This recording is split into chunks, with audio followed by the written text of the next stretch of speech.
জঙ্গলে সবাই শান্তিতে থাকে।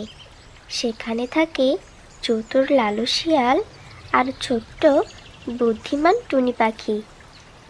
একদিন শিয়াল রেগে যায় আর বলে, জঙ্গলের মধ্যে এই টুনি পাখিকে দেখি সবচেয়ে বুদ্ধিমান নাকি? আজ তো দেখি।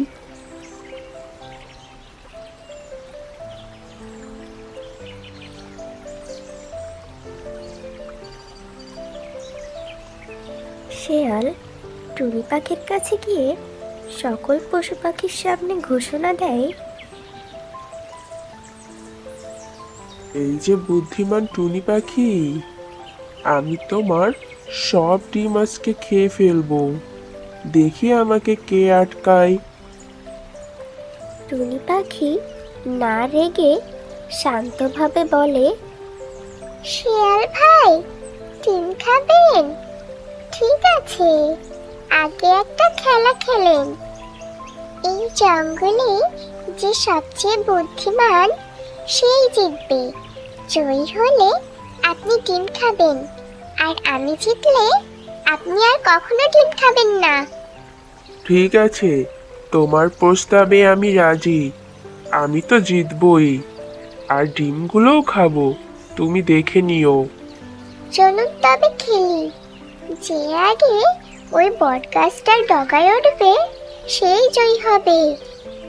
এটা তো খুব সহজ, জিতবো তো আমি।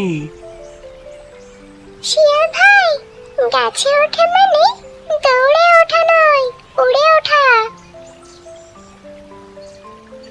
টুনি উড়ে গাছে উঠে যায় আর শিয়াল নিচ থেকে হাঁপাতে থাকে। সবচেয়ে গুরুত্বপূর্ণ চ্যালেঞ্জ, সাহস দেখাতে হবে। শিয়াল ভাই, নদীর ধারে পানি এখন অনেক ঠান্ডা। যে আগে নদীর পানি ছুঁতে পারবে সেই জিতবে। ঠিক আছে, এবার না হয় তুমি জিতলে, এর পরের বার ঠিকই আমি জিতবো।